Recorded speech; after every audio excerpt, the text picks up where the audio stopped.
What up? It's your boy Zeals. I hope you guys are enjoying the CLN as much as I am. I know I didn't have my monster and my Michelle was completely naked. Thanks for pointing that out, guys. But today, I want to talk about my E3 Valkyrie. I did enable her earlier this week thanks to the Profit Orbs and that luck from swaps. Thank God. Anyways, I had to choose between Vesa and Sigmund, and because I still use Sigmund, I have to let my Vesa go. I know, guys.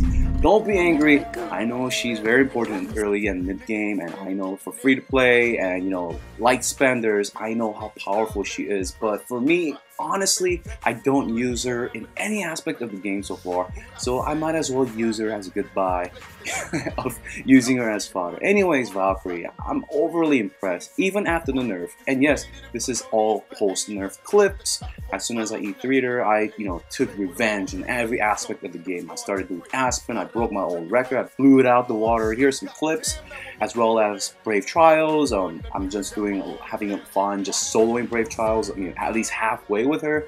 As well as my PvP power has increased tremendously, guys. This is such a powerful unit, and that's one of her pros, that she does give you a huge power spike like Nin did back in the days in the transitional E3 meta. Right, so Valkyrie, she's awesome. She has so many pros, and I've written a guide for playidleheroes.com, so you guys should check it out. So this is me beating my old record with Dasmog, which I did reach hell with, and sadly enough, I recorded the whole nightmare grind with Michelle DM combo, but I don't know what happened, it didn't get stored. Anyways, as for Valkyrie, she is still powerful. I get this question every day about whether she is still God tier or tier 0, whatever tier list that you guys are watching or monitoring. She's great. She's one of the best heroes in PvP, and she is so she's so good in every aspect of the game that I can't just dismiss her. She's great even in Marauders. I mean, she's not the best, but she does have the kinks and niche as well. And you could even make the cheese comp for the CLN as well.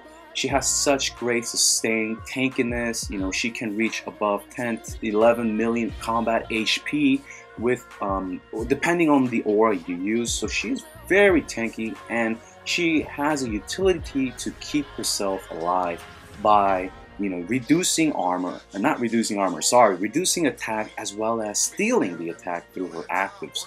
Now, her passives, the last passive that I want to talk about is that when she is hit under CC, as you can see right now, she deals this 3% of her max HP or combat, the total amount of HP she has in combat, to 3 random enemies. Now that ticks immediately, and then after the round finishes, it ticks again at the start of the next round. So it's a 2-tick process. So it's basically her last passive. If she eats 1 CC or a successful CC lands on her, she's basically using a basic attack, right? It's the same thing except for the attack reduce. I was able to get some vengeance finally due to that power spike that I never got by enabling any of the heroes. So Valkyrie was able to turn the tides finally. This guy that you're seeing right now, he used to attack me like 20 times or 10 times, like 200 times over a month period. Like, I've never talked to him, and I don't really talk back. I don't really shed talk him or things like that. I just let the power of my heroes speak for themselves. I know my comp's not even that strong, but I was finally able to get that power creep and the power spike I needed by, of course, getting that OP hero and turn the tides. Finally, I'm able to beat him every time, 100%. Feels good. Alright, so I hope you guys, I know most of my patrons as well as those on my Discord have E3'd their Valkyrie by now. If you're still working on her, don't doubt her, guys, alright? After the nerf, people are scared about her nerf. She's still great, okay? The meta is still designed around her, okay? So what I mean by that is that you could run Rainbow, or you don't even have to run Rainbow now. You just run any of the support utility comp to complement Valkyrie. Like, you're seeing this double scary, and just because of all the attack reduction, right?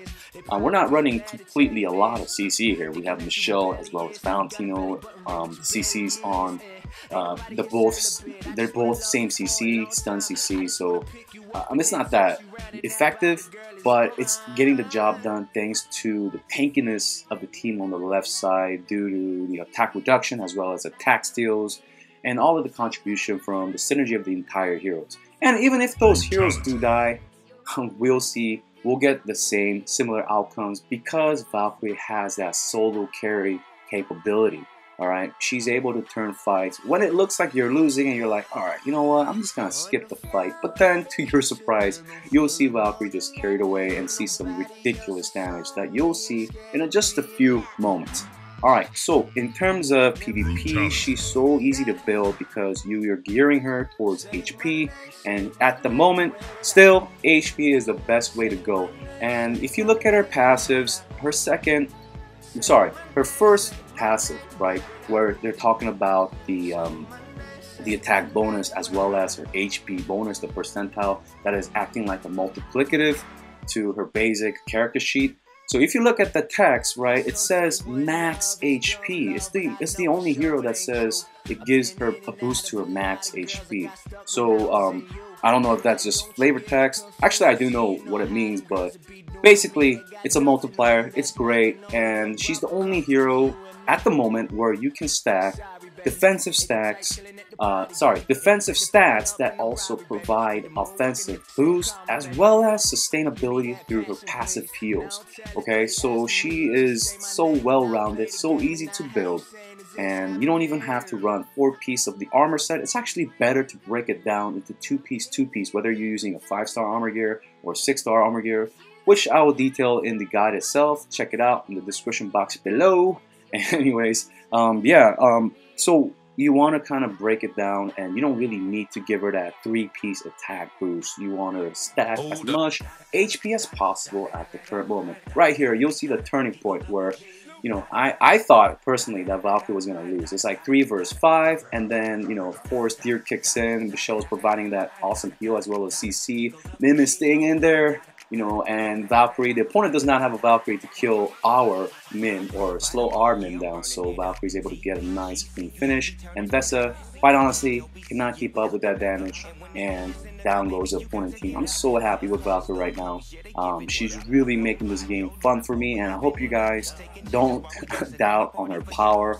And don't think that you're gonna get destroyed by Double Scary. I mean, you will if you don't support her, but if you support her correctly with decent amount of, you don't even have to stack too much CC, but if you support with decent amount of CC as well as the utility of the current meta, which right now is attack reduction as well as attack steal right now. So GVE does not really have that, but a lot of heroes that are being implemented into the game right now are having attack steal as well as attack reduction, and they're just synergizing so well together. And I know Superhill made a recent post, a good post about how attack reduction does stack additively, and it does make the heroes do officially like 0 damage. That is quite alarming and unhealthy for the game because the developers have to tune against cheeses like that for future content, so they're gonna have to make a cap to it, or they're gonna increase the damage or something like that, so the attack reduction. Anyways, I think they'll just put an easy cap to it, but for now, attack reduction is very powerful in making your team a lot tankier, and you can build actually for the end longer rounds by going more towards defensive stats on all your heroes, and Bell Rain healing kicks in. And I just want to, you know, quench all the questions and stop all the debates. Bell Rain's heals just beats Vesa's out the water, guys. Alright, I know you guys love Vesa.